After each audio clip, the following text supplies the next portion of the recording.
জাতির আকাঙ্ক্ষা, প্রত্যাশা, ভাবনা, দর্শন মাথায় রেখে এবারের বাজেট করা হয়েছে বলে জানিয়েছেন অর্থমন্ত্রী আমির খসরু মাহমুদ চৌধুরী।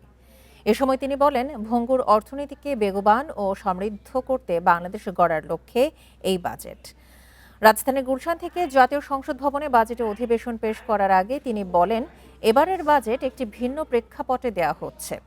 এবারের বাজেটে প্রত্যেকটি নাগরিককে অন্তর্ভুক্ত করা হয়েছে। অর্থনৈতিক সুফল যাতে সকলে পায় সেই দিকটি বিবেচনা করা হচ্ছে এবারের বাজেটে। এ সময় তিনি বলেন, সমাজ ও রাষ্ট্রের কল্যাণে এবার বাজেট করা হয়েছে। সীমিত সম্পদের মধ্যে এবারের বাজেট সবাইকে অন্তর্ভুক্ত করা হয়েছে বলেও জানান অর্থমন্ত্রী।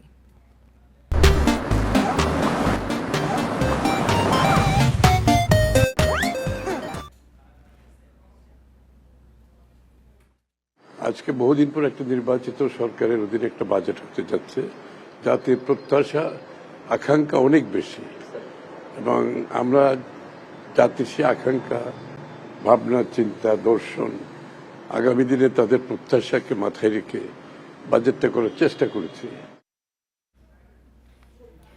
বাজেট নিয়ে আরও তথ্য জানাতে সংসদ ভবন এলাকা থেকে যোগ দিচ্ছেন আমাদের সহকর্মী শফিউল আলম সুজন।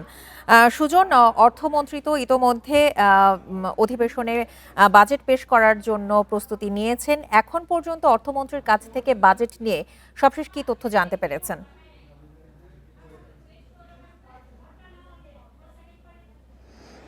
আপনি জানেন যে বাজেট এই অধিবেশনটা যখন পেশ করা হবে বা ঘোষণা করা হবে, সেই ঘোষণা দেওয়ার আগে কিন্তু এখন যে মন্ত্রী পরিষদের যে একটা বৈঠক, সেই মন্ত্রী পরিষদের বৈঠক কিন্তু এই মুহূর্তে চলছে।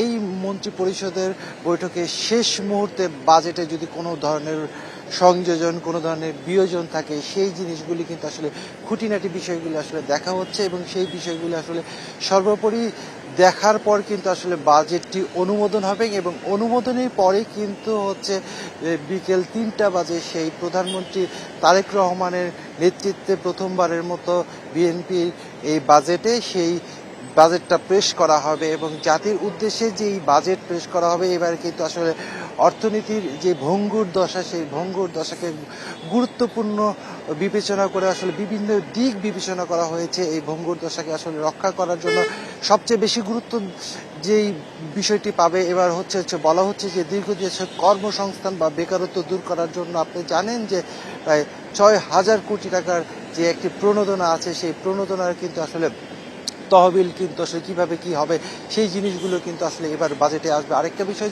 যে আপনি জানেন যে মূল্যস্ফীতি আছে, যে মূল্যস্ফীতির যে এই চাপে সাধারণ মানুষ আসলে দুর্বিষহ জীবনযাপন করছে, সেই জিনিসটি এবার বাজেটে খুব গুরুত্ব দেওয়া হবে।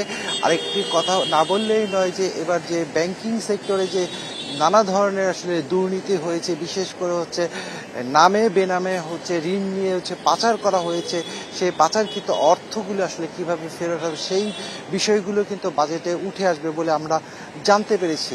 এবার যেই বাজেটটা হচ্ছে, সেই বাজেট কিন্তু অর্থমন্ত্রী, আমরা সকালবেলা তার সাথে কথা বলেছি, সে বলছে জনবান্ধব একটি বাজেট হবে, যেখানে আসলে সাধারণ মানুষের আসলে ভাবনার এবং সাধারণ মানুষকে সম্পৃক্ত বা অন্তর্ভুক্ত করা হবে, এবং এই বাজেটের মাধ্যমে আসলে এই আগামী এই দিনে কিভাবে আসলে পথ চলতে হয়, সামনে এগিয়ে যেতে হয়, বিএনপি কিন্তু সেই দিকটি কিন্তু আসলে গুরুত্ব দিবে এবার বাজেটে। এবং জানেন যে এটা রাজনৈতিক একটি অঙ্গীকার আছে, রাজনৈতিক প্রতিশ্রুতি আছে, সেই প্রতিশ্রুতির কিন্তু একটা প্রতিফলন আমরা এই বাজেটে আসলে দেখতে পাবো।